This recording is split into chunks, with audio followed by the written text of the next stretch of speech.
Assalamualaikum warahmatullahi wabarakatuh. Izin memperkenalkan diri, nama saya Anita, semester 5, jurusan Ilmu Hukum dari UPBJJ Pekanbaru. Pada kesempatan kali ini saya akan memaparkan intisari atau evaluasi tentang pemahaman saya terkait materi-materi yang sudah diberikan mulai dari materi 1 sampai dengan 7. Pertama, saya akan mengevaluasi terkait materi 1, yaitu tentang analisa delik dan membuat surat kuasa. Pada materi ini, tutor memberikan sebuah kasus di mana dalam kasus tersebut semua beberapa hal berkaitan tentang tindak pidana. Setelah memahami contoh dan tindak pidana yang terjadi di dalam kasus tersebut, kami diminta untuk menentukan pasal apa yang tepat digunakan untuk menjerat perbuatan pidana tersebut. Dengan cara saya menjadi lebih mudah untuk menentukan dan menganalisis terkait pasal-pasal di dalam KUHP untuk diterapkan di dalam beberapa contoh kasus. Di dalam materi tersebut, juga saya diminta menempatkan diri sebagai penasihat hukum, yang mana saya harus membuat surat kuasa yang bertindak untuk mendampingi kepentingan hukum daripada seorang tersangka. Materi ini membuat saya lebih memahami tentang dinamakannya dengan surat kuasa khusus. Materi kedua, yaitu mengenai berita acara pemeriksaan atau BAP. Pada materi ini, saya diminta bertindak selaku penyidik yang melakukan pemeriksaan BAP terhadap tersangka yang diduga melakukan suatu tindak pidana pembunuhan berencana. Dalam materi ini, saya mempelajari bagaimana menjadi seorang penyidik yang mengajukan beberapa pertanyaan penting untuk mengungkapkan suatu tindak pidana yang dilakukan oleh tersangka. Dan saya juga memahami bagaimana proses-proses dan aturan-aturan tentang menjalankan tugas sebagai seorang penyidik. Dan juga saya memahami tentang hak-hak seorang tersangka yang sedang diperiksa dalam tahap penyidikan, mulai dari tersangka wajib didampingi oleh penasihat hukum.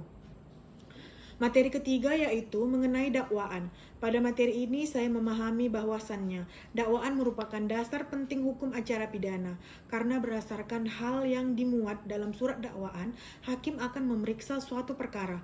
Suatu dakwaan adalah surat yang membuat rumusan tindak pidana yang didakwakan kepada terdakwa yang disimpulkan dan ditarik dari hasil pemeriksaan penyidikan, dan merupakan dasar-dasar serta landasan bagi hakim dalam pemeriksaan di muka pengadilan.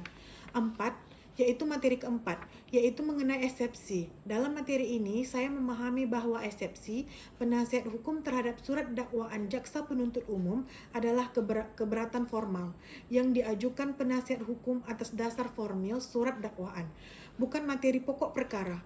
Tujuan utama eksepsi adalah agar surat dakwaan dinyatakan batal demi hukum karena dianggap tidak cermat, tidak jelas, dan tidak lengkap, serta tidak memenuhi syarat formil maupun material, seperti yang diatur dalam pasal 143 ayat 2 KUHP. Materi kelima, yaitu putusan sela. Dalam materi ini, saya memahami bahwa putusan sela pidana adalah keputusan hakim yang dikeluarkan di sela-sela pemeriksaan perkara. Sebelum hakim memeriksa pokok perkara, biasanya sebagai respon atau eksepsi atau keberatan terdakwa terkait formalitas dakwaan. Putusan ini tidak final dan bersifat sementara untuk mengatur jalannya persidangan lebih lanjut, serta bisa berisi putusan tidak berwenangnya pengadilan, batal surat dakwaan, atau penundaan perkara. Materi keenam yaitu mengenai alat bukti. Dalam materi ini saya memahami bahwa alat bukti dalam perkara pidana menurut pasal 184 KUHP ada 5, yaitu keterangan saksi, keterangan ahli, surat, petunjuk, dan keterangan terdakwa. Kelima alat bukti ini adalah sah dan harus ada minimal 2 alat bukti untuk membuktikan suatu tindak pidana.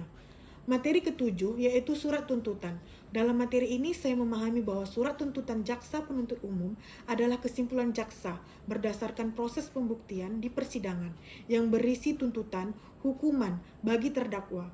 Dokumen ini merupakan tahap penting dalam hukum acara pidana yang diajukan setelah pemeriksaan di sidang pengadilan selesai. Demikianlah video tentang evaluasi pemahaman saya terhadap materi 1 sampai dengan materi 7. Lebih dan kurangnya saya ucapkan mohon maaf dan saya akhiri dengan wassalamualaikum warahmatullahi wabarakatuh.